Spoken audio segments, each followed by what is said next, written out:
Di antara doa dia apa? Allahumma aslamtu wajhi ilaik. Ya Allah, aku surrender wajah aku kepadamu. Wa fawwadtu amri ilaik. Aku serah segala urusan aku kepadamu. Wa alja'tu zahri ilaik. Aku sandarkan belakang aku kepadamu. Raghbatan wa rahbatan ilaik.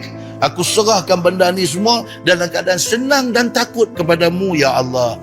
La malja'a wa la manja minka illa ilaik. Dia kata, tidak ada tempat lagi bagi aku nak berlindung daripada kena azabmu, ya Allah. Tak ada.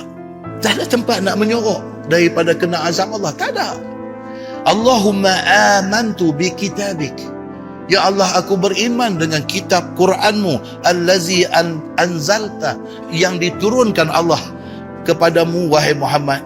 Wa binabiyyika allazi arsalta. Aku beriman dengan Nabi yang engkau utuskan kepada kami. Macam tu biar doa? Tidak. Begitu yang dikatakan tidak, yang diajar oleh agama kita.